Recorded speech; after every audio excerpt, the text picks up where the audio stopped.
Bismillahirrahmanirrahim. Assalamualaikum warahmatullahi wabarakatuh. Good morning, everyone. I hope today we are fine and stay healthy everywhere we are. First of all, let me introduce myself. My name is Rida Mayanti. I'm from Group 2 and my partner is Sukmawati. Now we will present about prinsip-prinsip belajar dan pembelajaran. Di awal kami akan sampaikan definisi belajar dan pembelajaran. Untuk definisi belajar, di sini kami memilih Winkel 1987 yang menyatakan bahwa belajar adalah suatu aktivitas mental dan psikis dalam berinteraksi dengan lingkungan yang menghasilkan perubahan perilaku pada diri sendiri. Untuk definisi pembelajaran, dalam Undang-Undang Nomor 20 Tahun 2003 tentang Sistem Pendidikan Nasional menyatakan pembelajaran adalah proses interaksi peserta didik dengan pendidik dan sumber belajar pada suatu lingkungan belajar. Jadi belajar di sini mempunyai tujuan untuk memiliki perubahan sikap yang baik. Kemudian selanjutnya yaitu terdapat poin-poin dari materi prinsip belajar dan pembelajaran ini. Yang pertama adalah prinsip-prinsip belajar. Kemudian yang kedua adalah prinsip-prinsip pembelajaran. Yang ketiga, implikasi dari prinsip-prinsip belajar dan pembelajaran terhadap mahasiswa atau peserta didik. Kemudian yang keempat adalah implikasi prinsip-prinsip belajar dan pembelajaran bagi guru atau mahasiswa. Bagian pertama yaitu prinsip-prinsip belajar. Di sini kami mengambil dalam buku panduan menurut Hamalik 2004. William Burton, seorang pakar pembelajaran di Amerika Serikat, menyimpulkan uraian tentang prinsip-prinsip belajar. Di sini ada 15 prinsip, 9 diantaranya proses belajar dan pengalaman belajar, kemudian 10-15 itu tentang hasil-hasil belajar. Teman-teman bisa melihat di slide, kami cantumkan semua poinnya. Ya, kami sebutkan beberapa saja.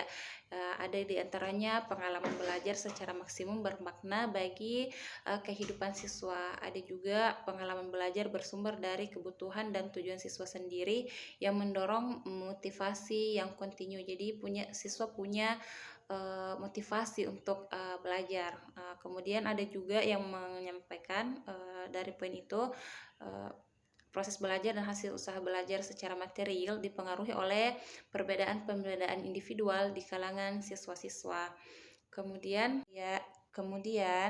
untuk poin-poin hasil belajar di sini ahli tersebut menyampaikan diantaranya hasil-hasil belajar adalah pola-pola perbuatan, nilai-nilai, pengertian-pengertian, sikap-sikap, dan apresiasi abilitas dan keterampilan. Ada juga disampaikan bahwa hasil-hasil belajar dilengkapi dengan jalan serangkaian pengalaman-pengalaman yang dapat dipersamakan dan dengan pertimbangan yang baik.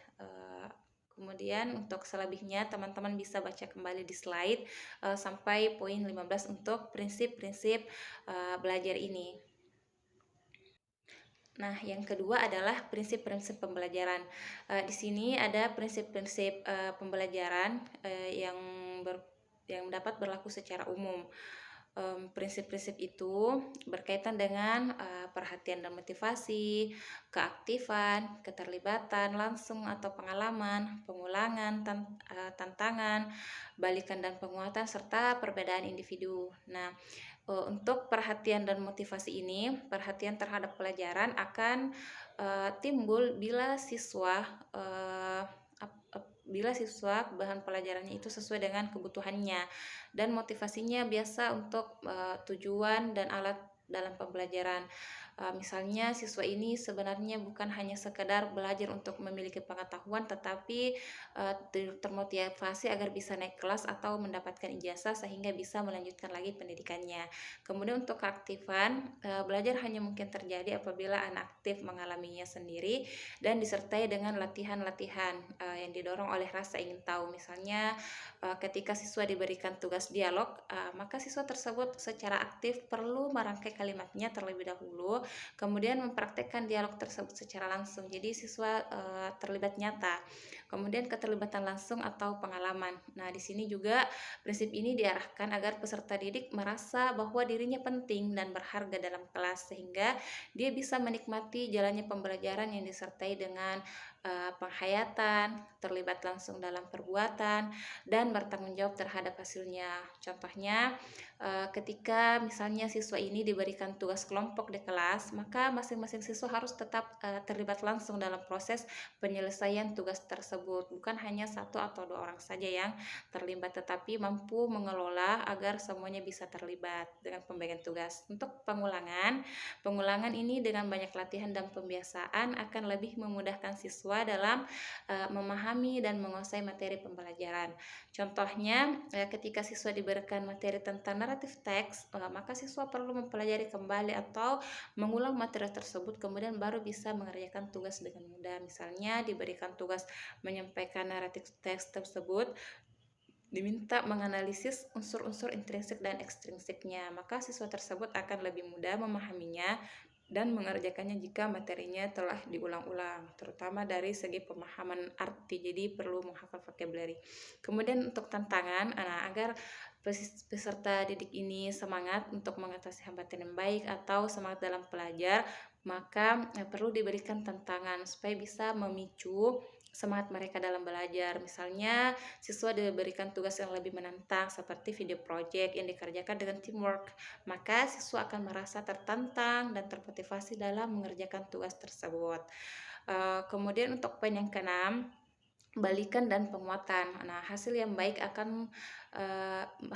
merupakan balikan yang menyenangkan dan berpengaruh baik bagi hasil usaha belajar selanjutnya. Formatnya bisa berupa tanya jawab, eksperimen, diskusi, metode penemuan, dan sebagainya. Itu merupakan cara pembelajaran yang memungkinkan terjadinya balikan dan penguatan. Misalnya siswa memperoleh nilai yang baik, maka itu akan memberikan semangat bagi siswa tersebut untuk mempertahankan atau meningkatkan lagi hasil yang telah dicapai. Atau mungkin kadang juga ketika siswa memperoleh nilai yang kurang baik, itu juga bisa menjadi motivasi, memicu semangat siswa untuk lebih belajar lagi supaya kedepannya bisa lebih baik lagi dan memperoleh nilai yang lebih baik lagi.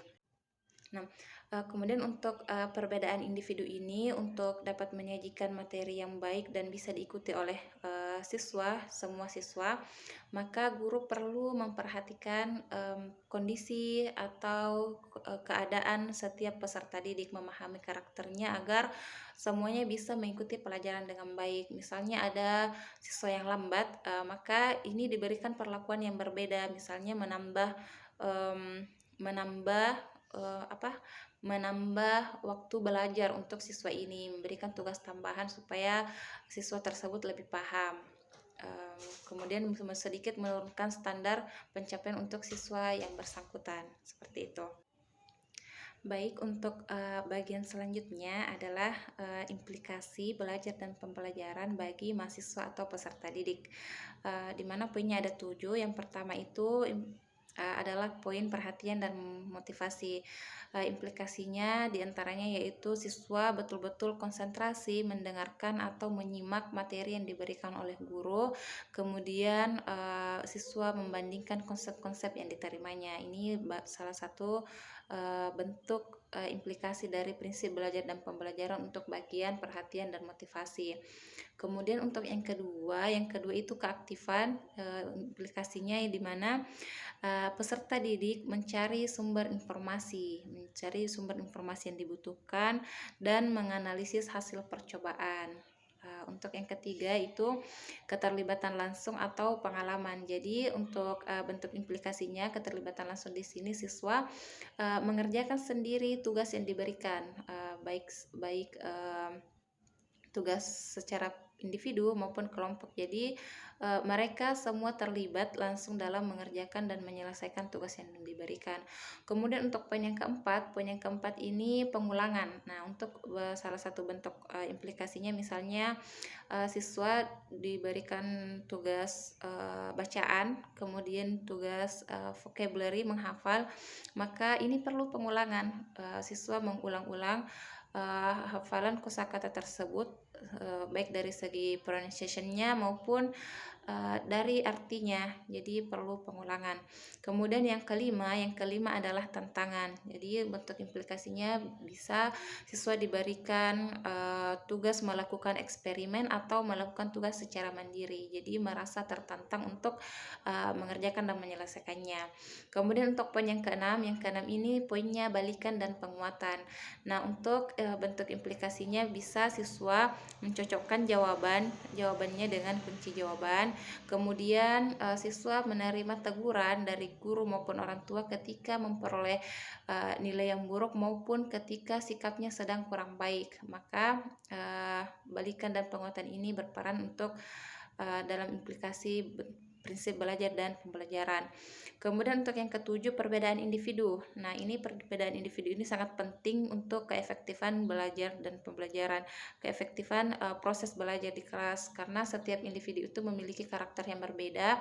Maka untuk bentuk implikasi bagi siswa atau mahasiswa, mereka perlu memahami cara belajar mereka sehingga mampu menentukan seperti apa cara belajar mereka, kemudian menentukan jadwal belajar untuk mereka, serta menentukan tempat duduk mereka ketika di kelas untuk menyimak pembelajaran.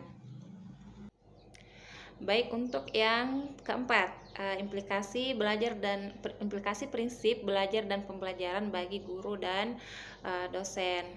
Seperti yang sebelumnya, ada 7 prinsip belajar dan pembelajaran ini.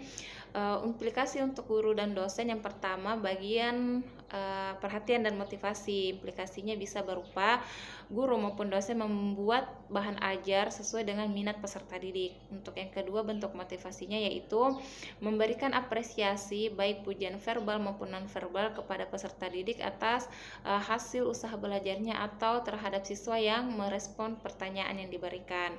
Yang kedua adalah keaktifan. Nah, di sini guru menggunakan metode multimedia, bisa digunakan itu untuk meningkatkan keaktifan siswa. Kemudian memberikan tugas individual maupun kelompok.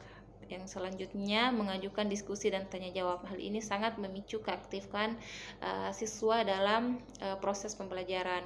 Untuk yang ketiga yaitu keterlibatan langsung atau pengalaman. Nah, di sini guru merancang kegiatan pembelajaran pada pembelajaran individual maupun kelompok kecil agar mereka senantiasa terlibat dalam proses pembelajaran ini.